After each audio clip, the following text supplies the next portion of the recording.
Hi guys, it's me, Okechukwu, your software engineer and evangelist. The Bible speaks in the book of Psalm 84 verse 7. And they go from strength to strength, every one of them in Zion appeared before God. The content you're about to watch is an explicit content in the sense that it shows both hospital environment, after surgery shots, and blood.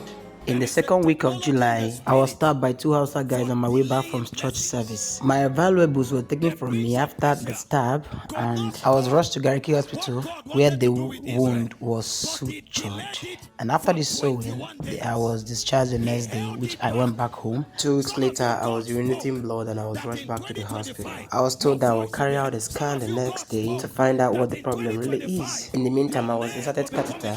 The next day, we went for the scan. After the scan, it was discovered that my renal was open and I was bleeding. They continued with irrigation to keep the bladder dry. The clot blood found its way through the catheter. I was almost giving up. Encountered Jesus Ministry pastors who rescued the situation. Pastor Daniel encouraged me to keep my faith strong that God has never left me and He will not this time. The church was praying for me, including the people that brought Bright mobilized. The concluding line was that I was going to go for surgery. Where would I get the money? And then my father, Apostle Oropo Michael, showed up. Money wasn't the problem. He made the necessary call just to see that the surgery was successful and the life was retained after the spiritual part was taken care of already. God, you will not leave your son, not this time.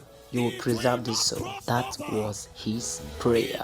Then he told me, be rest assured, God is going to bring you out of this. Just keep your faith strong. Keep on declaring. Keep on praying. Keep on worshiping. After he made every necessary arrangement and got the best surgeon for me, the surgery was conducted. While I was in the theater, my people, the Encounter Jesus family, and my people from Love World in Onitsha were busy consistently praying for me, and the first surgery was conducted. It came out successfully. After a few days, I began to urinate blood again. The devil came after the assurance God gave to me, and this time my faith was shaking. I told Pastor Frank and he said, remember what Apostle said, your faith should not be moved. Just keep your faith strong and God will come true. After the communication with Apostle and prayer was made, decision was taken, I was returned back to the theater. For the second time, Apostle Robo Michael doesn't just teach the word, he lives the word. After the second surgery was conducted, it was successful, and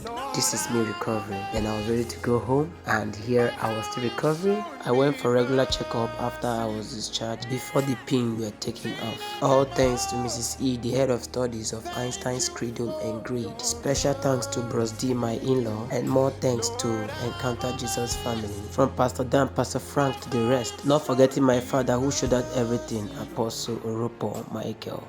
It is my testimony of how God delivered me in the year 2025. Mercy prevails over judgment. God's grace was massive and He rose His people from me. I speak over your life, nothing shall cast your young. You will not die, you will not fail, you will not falter.